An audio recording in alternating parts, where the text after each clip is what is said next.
It is the spring of 1932. The sky over Germany is usually grey, heavy with rain and the smoke of industry. But this April, there is a new sound cutting through the clouds.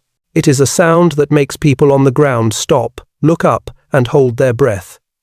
It is the roar of a Junkers aircraft engine, while the rest of the world is distracted watching the Olympics, reading about kidnappings in America, or worrying about wars in the Far East. Germany is locked in a battle for its own soul. Democracy is dying, and the man coming to kill it is descending from the sky. This is the story of the fall of Chancellor Brüning and the terrifying rise of a new power. In the hallways of Berlin, the air is thick with cigarette smoke and panic. Chancellor Heinrich Brüning knows the ground is shifting beneath his feet. The winter was hard, but the spring promises to be violent. The country is gripped by a election fever. It isn't just about casting a ballot. It is about survival. The incumbent president, the legendary war hero Paul von Hindenburg, is an old man, a living statue of a bygone era. Against him stands Adolf Hitler, a man who only just became a German citizen in February. The first round of voting in March settled nothing. Hindenburg won the most votes, but he didn't get the absolute majority he needed. He missed the mark. That means a runoff, a second round. And in this gap, between the first vote and the final showdown on April 10th, the tension in Germany snaps. Hindenburg calls for an Easter truce. A pause in the madness, but it is the quiet before the artillery barrage. The truce ends on April 3rd, leaving only 1 week of campaigning, 1 week to decide the fate of the nation. And this is where the shadow lengthens. While the old generals and politicians sit in their offices, relying on tradition, Hitler does something the world has never seen before. He takes to the air. His team charters a plane, and they launch the Hitler over Germany tour. It is a masterstroke of modern psychological warfare. For 1 solid week, he is everywhere. He hits 5 cities a day. He speaks at 23 massive rallies. We are talking about 1 million people staring up at him, listening to his voice amplify over loudspeakers, drowning out reason. Imagine standing in one of those crowds. You are hungry, you are out of work, and you are angry. And here comes a man dropping from the clouds, promising to tear down the corrupt system. He attacks the November criminals, the Marxists, the broken, chaotic mess of the Weimar Republic. He tells them that he alone can save them. He promises a national community where class doesn't matter. It is seductive, and it is dangerous. But the danger isn't just in the speeches, it is in the streets. Every single day, the cobblestones are stained with blood. The Nazi stormtroopers, the SA, are clashing with the communist Red Front fighters. It is hand-to-hand combat in the alleyways. The police are overwhelmed. They are losing control of their own cities. Meanwhile, the Hindenburg campaign tries to fight back, but they look like they are fighting a war from the last century. They release a film about Hindenburg's life to play in cinemas. They argue that Hindenburg is the safe choice. They try to match the Nazi intensity. They even get a plane of their own to drop 20 million leaflets over the cities. But there is a desperation to it. The Social Democrats, who don't even like Hindenburg, send thousands of men door to door, begging people to vote for the old general just to stop Hitler. Even the former crown prince, the son of the last Kaiser, steps into the fray. He publicly backs Hitler. He thinks, vividly and naively, that Hitler will bring back the monarchy. He has no idea that he is just another pawn in a game he doesn't understand. Hitler has no intention of sharing power with kings. Then, the voting day arrives. April 10th. The turnout is staggering. Over 83% of the country shows up. In the rain, in the cold, they line up. The results come in late at night. Hindenburg wins. He gets 53% of the vote. Over 19 million Germans back him. Hitler comes in second with 36%. On paper, democracy has won. The firewall held. But inside the presidential palace, there is no celebration. Hindenburg is furious. He received more votes than any candidate in history, but he feels humiliated. Why? Because the wrong people voted for him. He wanted to be the hero of the right wing, the nationalists. Instead, he was elected by the moderate center and the socialists, the very people he despises. He turns on his allies. He tells the Prussian Prime Minister that he feels no loyalty to the parties that saved him. The victory is hollow. And Hitler? He lost the vote, but he won the war for attention. He is now the most popular single politician in the country. His shadow is larger than ever. The violence in the streets doesn't stop with the election. It gets worse. The stormtroopers, the SA, are emboldened. They act like they own the pavement. They harass opponents, break up meetings, and march with a swagger that terrifies the average citizen. Inside the government, the fear is palpable. Wilhelm Groner, the Minister of the Interior, realizes that the Republic is sitting on a powder keg. He writes to Chancellor Brüning with a stark warning. Hindenburg's re-election wasn't a solution. It was a mandate to act. They must ban the stormtroopers. They have to ban the SA nationwide. It is a terrifying decision to make. Banning a private army of 400,000 men, that is inviting a civil war. But the alternative is anarchy. The state interior ministers from Prussia, Saxony, and Bavaria all agree. They corner Groner. They tell him, if you don't ban them nationally, we will ban them in our own states. The country is fracturing. Bruning hesitates. He is a man of laws and procedures, and he worries this is too fast, too aggressive. But his cabinet overrides him. They know time has run out. They draft the emergency decree. On April 13th, they take it to President Hindenburg. The old field marshal stares at the paper. He doesn't want to sign it. These stormtroopers, in his mind, are patriotic Germans. But Bruning and Groner play their last card. They threaten to resign on the spot. The government will collapse right there in the office if he doesn't sign. Reluctantly, bitterly, Hindenburg picks up the pen. The decree goes out. It is called the Emergency Decree on the Protection of the Authority of the State. It declares the SA and the SS to be illegal private armies. It bans their uniforms. It bans their existence. The police strike fast. Across Germany, they raid the clubhouses. They seize banners, trucks, tents. For a moment, a brief, fleeting moment, the violence drops. The streets are quieter. It looks like the government has regained control. It looks like Chancellor Brüning has survived. But in the shadows, waiting in the wings, is a man named Kurt von Schleicher. He is a general, a whisperer, a man who operates behind the curtains. He watches the ban, and he smiles, not because he agrees with it, but because he sees an opportunity. He begins to make calls. He starts to meet with Hitler's people in secret. He starts to poison the mind of the president against his own chancellor. Brüning thinks he has put out the fire. He doesn't realize that by banning the SA, he hasn't stopped the Nazis. He has just given his enemies the weapon they need to destroy him. The trap is set, the ban is signed, and the countdown to the end of German democracy has truly begun. The silence following the ban on the stormtroopers is heavy, but it is artificial. On the surface, the streets are calmer. The brown uniforms have vanished from the sidewalks. The trucks filled with shouting men are parked and silent. But in the smoky backrooms of Berlin, the noise is deafening. General Kurt von Schleicher is moving his pieces. He is a man who believes he is smarter than everyone else in the room, smarter than the Chancellor, smarter than the President, and certainly smarter than the Austrian corporal, Hitler. He sees the ban on the SA not as a victory for the state, but as a mistake he can exploit.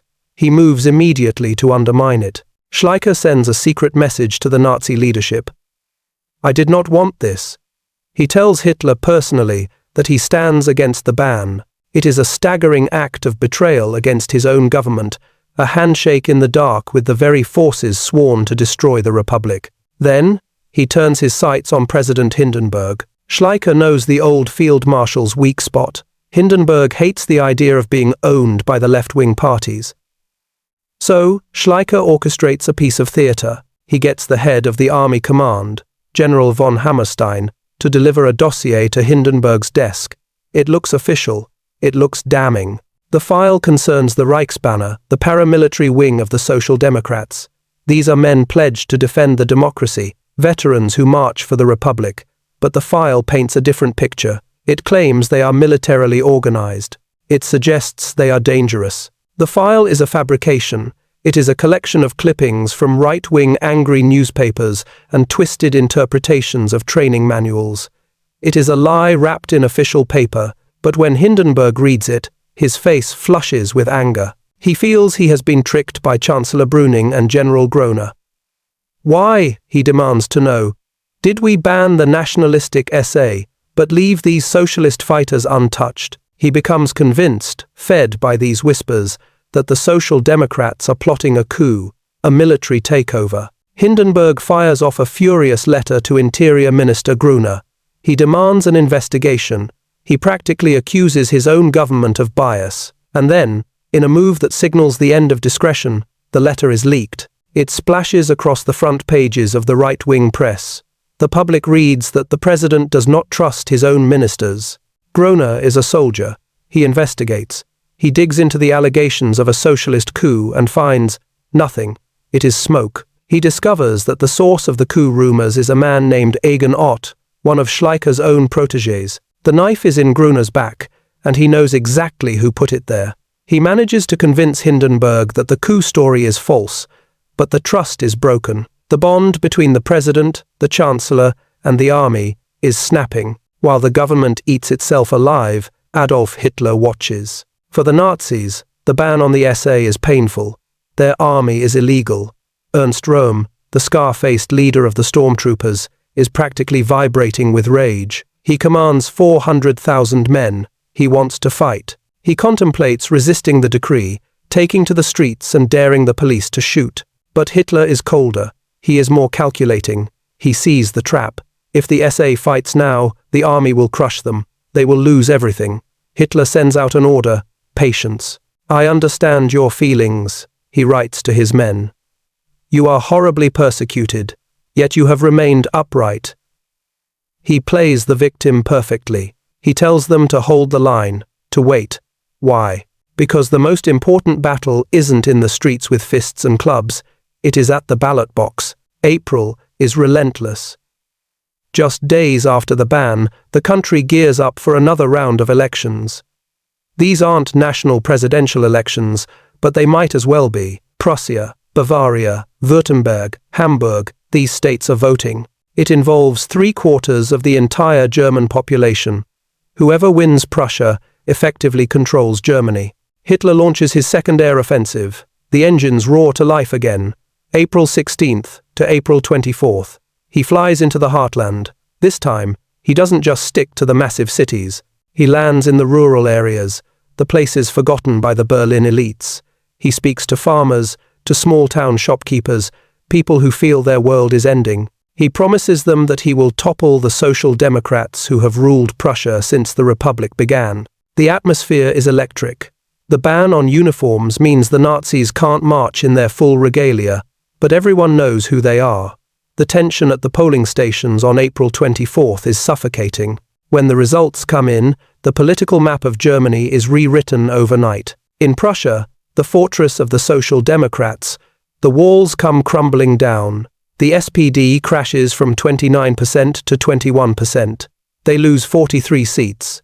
And the Nazis? 4 years ago, they were a joke, a fringe group with less than 2% of the vote. Tonight, they take over 36%. They jump from 9 seats to 162. They are now the largest party in the Prussian parliament. It is a political earthquake. In Anhalt, they get over 40%. In Württemberg, they are the largest party. The wave is not stopping. It is cresting. Chancellor Brüning sits in his office, watching the telegrams pile up. His political world is disintegrating. He is technically still the chancellor, but the ground has fallen away. The Social Democrats have lost their grip on Prussia. The Nazis are surging, and President Hindenburg looks at Brüning not as a leader, but as a liability. Brüning tries to pivot. He has plans. He wants to resettle unemployed workers on bankrupt estates in the East, a desperate attempt to solve the economic crisis. But the agricultural lobby, the powerful landowners who have Hindenburg's ear, scream communism. They convince the president that Brüning is attacking private property. Brüning tries to cut the welfare state to save money, hoping to win back big business. Instead, he just makes the people hate him more. He is trapped. He has no friends on the left, and he has been abandoned by the right. And his fatal flaw? He refuses to negotiate with Hitler. He refuses to bring the Nazis into the fold. Schleicher, watching from the shadows, decides it is time for the kill shot. He convinces Hindenburg that Brüning is dead weight. Schleicher has a new vision. He wants a real government, an authoritarian regime, no more squabbling parliament. He wants a government backed by the bayonets of the army. But and here is the twist, supported by the Nazis. Schleicher famously remarks, "If the National Socialists didn't exist, we should have to invent them." He thinks he can use Hitler. He thinks the Nazis are just a tool, a blunt instrument to smash the left, which he can then control. It is the arrogance of a man playing with a tiger, thinking because he holds the leash, he is safe from the teeth. But before he can take down the Chancellor, he must destroy the Chancellor's right hand, Wilhelm Groener. The campaign against Groener turns vicious. It stops being about politics and becomes personal. A smear campaign erupts. Whispers circulate through the officers' mess halls and the salons of Berlin. They say Groener has sold out to the socialists. They call him a closet pacifist, the ultimate insult for a German general. They go lower. They attack his family. They make jokes about his second marriage, about the premature birth of his child. It is cruel, relentless bullying, designed to break a man's spirit. Groener knows who is doing it. He knows the whispers are coming from Schleicher and von Hammerstein. He is confronted with the evidence. He sees the betrayal clearly. His only option to save his honor would be to fire them, to cause a massive public scandal in the army high command. But Groener is a patriot. He fears that an open fight between generals would cause the government to collapse completely. So, he stays silent. He takes the abuse. Grimly, he holds on to his post, waiting for the inevitable. It comes at the end of April. Schleicher meets with Hitler in secret, April 28th. Then again on May 8th. The deal is being cut. Schleicher lays out the roadmap to power for the Nazis. It is terrifyingly simple. First, Groener must fall. Then, Chancellor Brüning will fall. The cabinet will be replaced by a presidential cabinet, answering only to Hindenburg. The parliament, the Reichstag, will be dissolved. And finally, the prize Hitler wants most. The ban on the SA and SS will be lifted. The stage is set for a public execution of a career. On May 10th, the Reichstag goes into session. Groener stands up to speak. He is there to explain the ban on the stormtroopers, to defend the law. But the room is a shark tank. Hermann Göring, the Nazi leader in the parliament, sees blood in the water. He goads Groener. He attacks him. The Nazi MPs howl like wolves. They scream. They interrupt. They laugh. The noise is overwhelming. Groener tries to speak, but he is exhausted, sick, and isolated. His speech is a disaster, hesitant, confused. He can barely be heard over the jeering. He stands there, a decorated general, humiliated in front of the nation. As Groener stumbles out of the chamber, broken, Schleicher is waiting for him. With fake concern, Schleicher suggests, "Perhaps you should take some sick leave?" Groener straightens up and refuses. So Schleicher drops the mask. He looks his former mentor in the eye and delivers the message he has been preparing for weeks. You no longer enjoy the confidence of the army. It is the end. In Germany, a defense minister without the support of the army is nothing. Groener rushes to Hindenburg, pleading for support. The president shrugs. "My hands are tied," he says. On May 12th, the government survives a vote of no confidence, but it is a zombie government walking dead. Later that day, Groener resigns as Minister of Defense. Brüning, desperate, tries to plug the hole. He offers the defense ministry to Schleicher. It is a pathetic offering.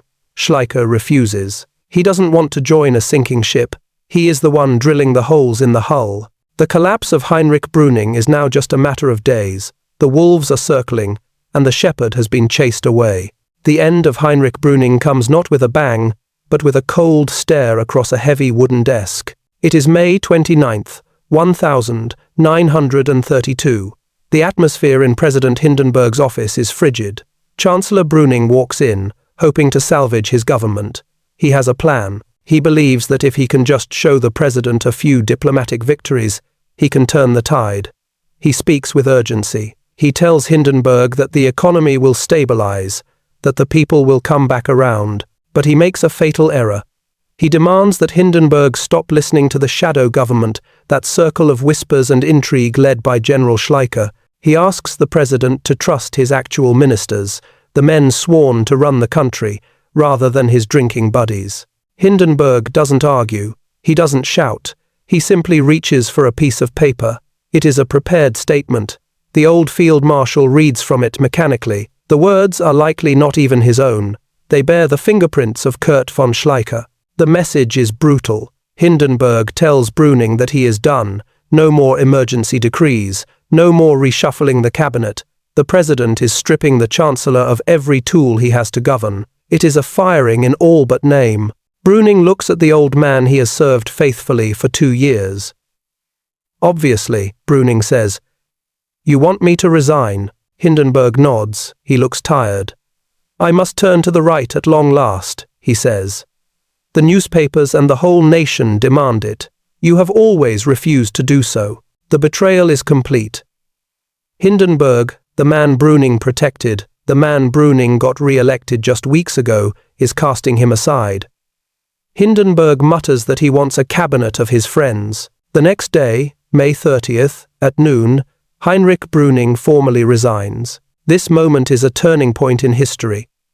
For the first time in the Weimar Republic, a chancellor has been removed not because he lost a vote in parliament, but because he lost the favor of the president. Democracy has just been suffocated by a single old man's mood. Bruning walks out into the sunlight, a private citizen. Hindenburg offers him the role of foreign minister, a consolation prize. Bruning refuses. He has too much pride left for that. The seat of power is empty. The vacuum is terrifying. Who can possibly step in to lead a fractured, violent, starving Germany? General Schleicher steps forward with a smile. He has the replacement ready. He presents Hindenburg with his choice. He promises a strong man. A man who will save Germany from the Nazi menace and from the mess of democracy. He promises a lion tamer who will take Adolf Hitler captive and make him serve the state. And who is this savior? Who is this political genius? It is Franz von Papen. When the name is whispered in the halls of Berlin, jaws drop. People think it is a joke. Franz von Papen? He is an aristocrat, a former cavalry officer, a member of the Centre Party, but he is known mostly for being spectacularly unqualified. He has no real base of support. He isn't a heavyweight. He is considered a lightweight, a charming socialite with more ambition than sense. Even Papen himself is confused. When Schleicher offers him the job, Papen stammers, I very much doubt I am the right man. But that is exactly why Schleicher chose him. Schleicher doesn't want a leader. He wants a puppet. He wants a face to put on the posters while he, the general, pulls the strings from the Ministry of Defense. He thinks Papen is vain enough to take the job and weak enough to follow orders. Schleicher's plan is incredibly risky. He wants to destroy the power of the Social Democrats. He wants to sideline the parliament entirely. He wants to run Germany as a dictatorship in all but name, backed by the army. And to do this, he plans to use the Nazis. He thinks he can tame Hitler. He believes that if he gives the Nazis a little bit of power, he can expose them, wear them out, or buy them off. It is the calculation of a gambler who has put all his chips on a single, terrible hand. Papen asks for time to think. He goes to his party leader, a priest named Ludwig Kaas. Kaas looks at him with horror. If you take this job, Kaas tells him, you will be thrown out of the party. You will be a traitor. Papen is shaken. He decides he must say no. He goes to see President Hindenburg to decline the offer. He walks into the room prepared to walk away from power. But Hindenburg is ready for him. The old field marshal doesn't argue politics. He looks Papen in the eye. He puts a heavy hand on Papen's shoulder. He appeals to the one thing that matters to men of their class, duty. It is immaterial to me if you earn the enmity of your party, Hindenburg says, his voice gravelly and stern. I intend to have people around me who are independent, who will surmount the crisis, and then the kill shot. You have been a soldier. You did your duty in the war. When the fatherland calls, Prussia knows only one response: obedience. Papen freezes. The guilt, the pressure, The presence of the legendary commander-in-chief, it is too much.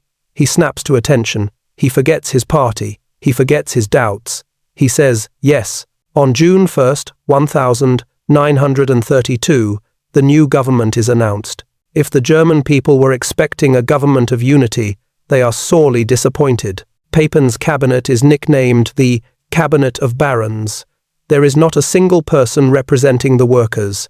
There are no trade unionists. There are no liberals. It is a collection of aristocrats, landowners, and industrialists. It looks like a government from 1910, not 1932.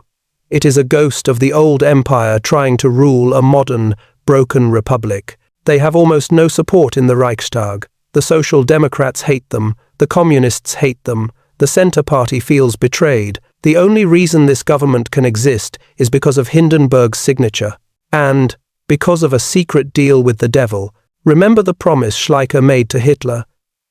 To get the Nazis to tolerate this new government, Schleicher promised two things: lift the ban on the stormtroopers and call for new elections. Papen wastes no time. On June 4th, just 3 days into his term, he dissolves the Reichstag. The parliament is sent home. New national elections are set for July 31st. The clock has been reset. The campaign trail opens up again. But this time, the playing field is different. On June 15th, Hindenburg fulfills the second part of the Blood Pact. He lifts the ban on the SS and the SA. The reaction is instant. The brown shirts come out of the closets. The uniforms are pressed. The boots are polished. The stormtroopers flood back onto the streets, and they are not in a forgiving mood. They have been suppressed for weeks, and now they have the permission of the state to march again. By June 28th, the ban on wearing uniforms is officially gone. The private army is legal. The wolves are off the leash. While the streets begin to boil, Chancellor von Papen tries to play the statesman. On June 16th, he travels to Lausanne, Switzerland. He is there for an international reparations conference. He wants to look like a strong leader on the world stage. He demands an end to the crippling payments Germany owes from the Great War. He even boldly demands that the war guilt clause, the line in the Treaty of Versailles that blames Germany for everything, be deleted. The other nations reject the war guilt demand almost immediately. They aren't ready to rewrite history. But the conference drags on. Papen is in Switzerland, dining with diplomats, trying to be charming. But back home, the fuse is burning. The spring of 1932 has been a whirlwind. In just 3 months, Germany has seen a presidential election, a runoff, a ban on the SA, the fall of a government, the rise of a puppet chancellor, the dissolution of parliament, and the return of the private armies. The country is unglued. The average German doesn't know who is in charge anymore. Is it Hindenburg? Is it Papen? Is it the army? Or is it the man with the moustache screaming from the back of a Mercedes? Schleicher sits back, thinking his plan is working. He has destroyed his rivals. He has his puppet in the chancellery. He thinks he has tricked Hitler into supporting him. But he has made a catastrophic error. He assumes that lifting the ban on the SA will make the Nazis grateful.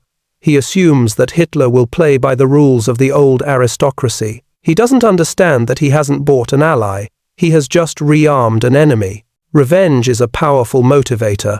Schleicher destroyed Bruning and Gruner because he felt slighted. Now, he thinks he has won. But the summer is coming, the heat is rising, and the elections of July 1932 are approaching like a thunderstorm. Will Papen's cabinet of barons survive the vote? Will the Nazi wave finally crash over the seawall of the Republic? Or has Schleicher been too clever for his own good? The pieces are moving. The trap is set.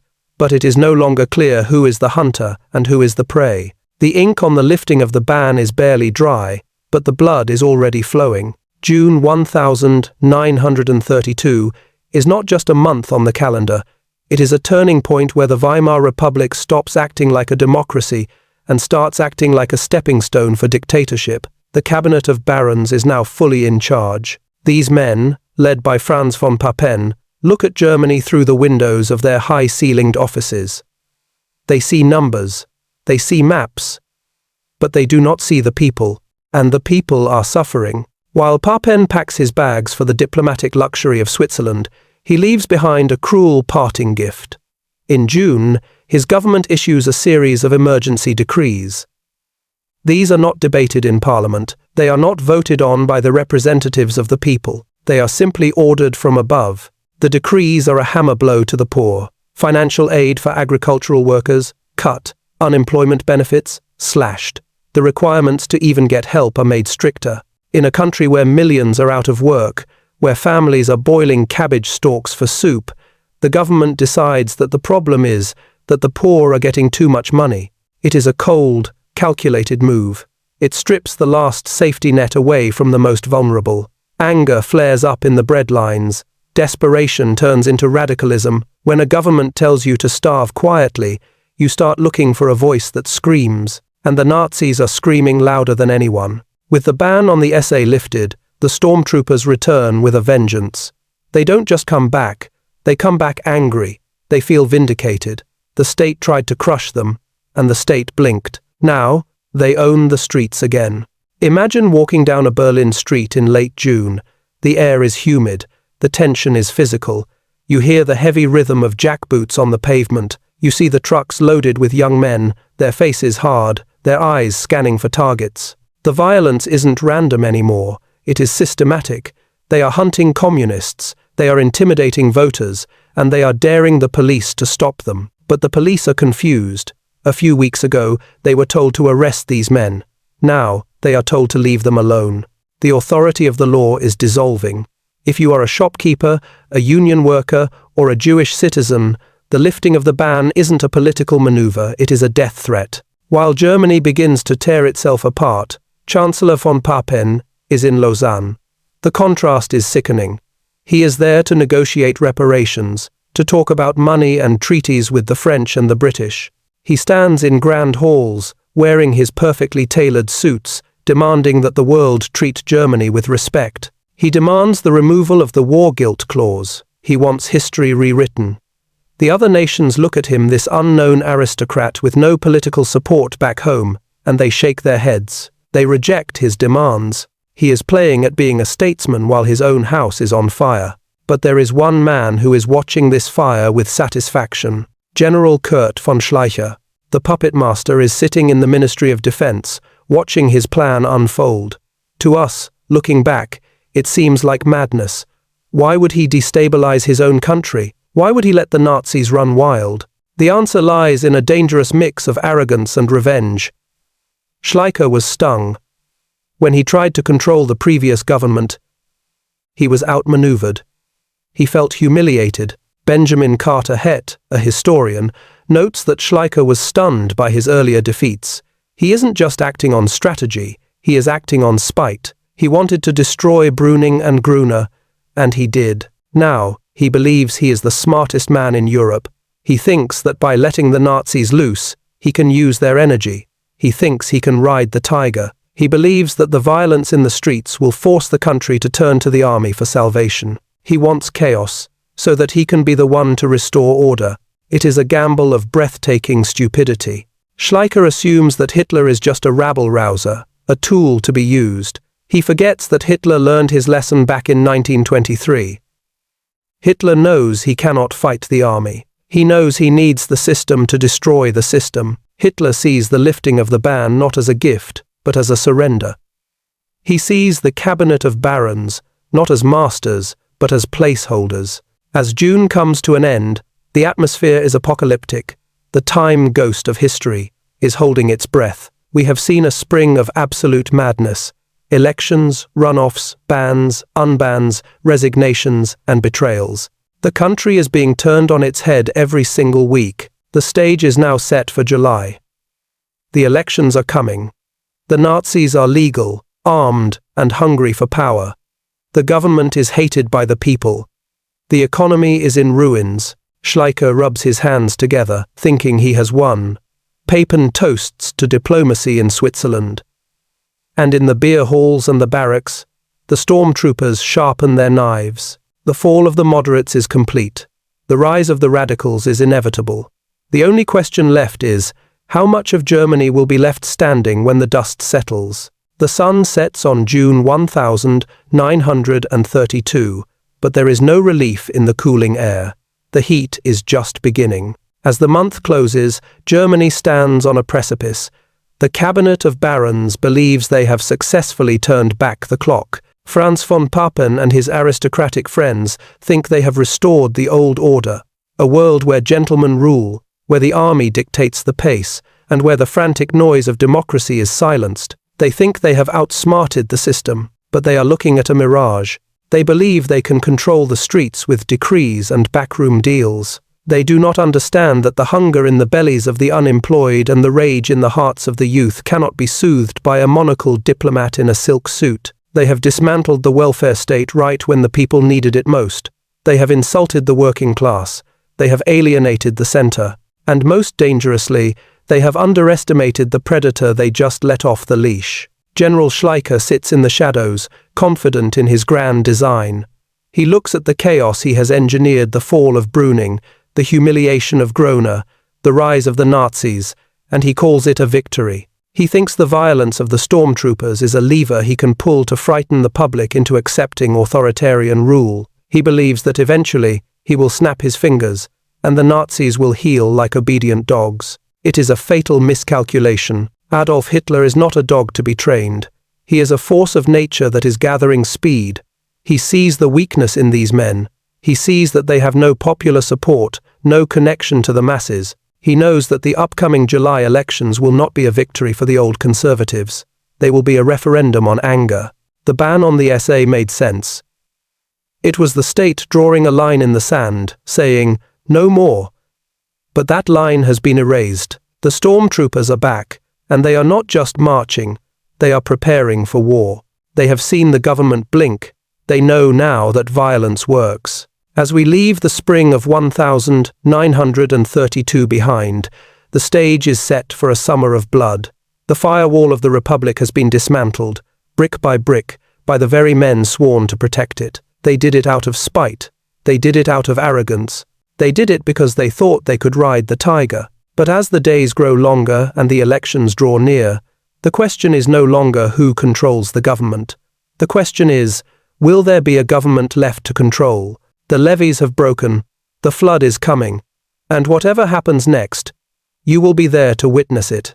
This story, the unraveling of a nation, is brought to you by the Time Ghost Army. You are the ones who keep the lights on here.